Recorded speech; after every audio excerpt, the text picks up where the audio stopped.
both Sass and Less has something that is really, really powerful, and that is mixins. And mixins are kind of the ideas that you can mix in one role into another role. And by doing that, you can create small reusable components that you can reuse throughout your project, and maybe also between different projects. Because when you have written a lot of mixins, well, then you probably realize that you start to save them in some good way, and then you can reuse them in the next project. So let's try this and create this Mixin dot border. Maybe we should take this one first. Sorry. They are syntactically different.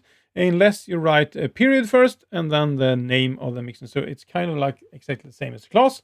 In Sass, you use a specific at Mixin role. And then when you use them, in Less, you again write just the period and the name. And in Sass, you write include and then dot dash border.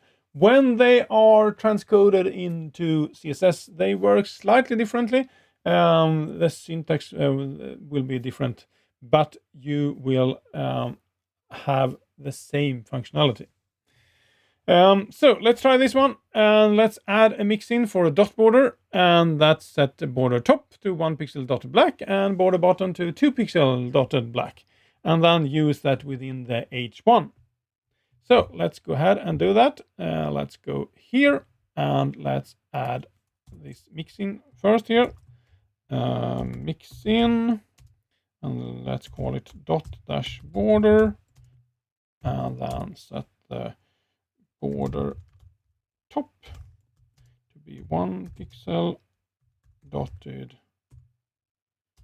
black, and then the border bottom to be 2 pixel dotted black,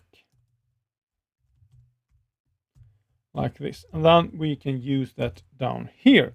And as we're writing Sass, we use an at include, and then dot dash border, like this. And now when I save this, you will probably see that now it has updated this one, but not that one. Well, that was not activated. So, and here we can see that, well, maybe you can't see that, but in my case, the Safari actually looks like a bug, because I got one line here, but I can see in Chrome that I have the dots in a good way down there.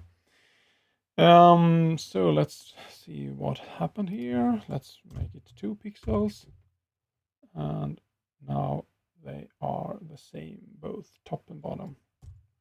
1 pixel again, save, and it goes back to a line. Yeah, okay, well, Safari bug for some reason. But now we have mixins, and mixins can be even more powerful than this, because you can send in variables as input to a mixin. So if you, for example, create a mixin called box, then you could send in the color, and then you can set up the background color to use that color, and then you can set up a border. And here I'm using a built-in function that is built into both Less and Sass, and that is to darken the color by 20%. Then you can set up an info box, for example, and say that it should use a box of sky blue. And you can actually create fairly complex solutions that you can use. So this is just an example where you like to create a column, and then you send in how many columns and so on and so forth. So it creates a good CSS for that one in the end.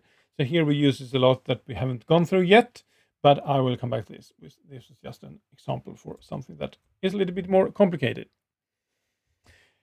So before we can continue, I want you to prepare for that, and I want you to, in the HTML file, add a section with the class of products, and the products should have 3 articles, and every article should have an image. You can use placeholder images, totally fine, and use it at the top, and that then have an H3 title, and then a paragraph with some text.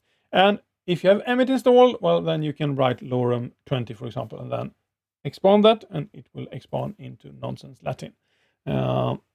Then you should add a button for each one of the products, and then you should add the button should have a class of button value, and the second button should also have the class of button best value.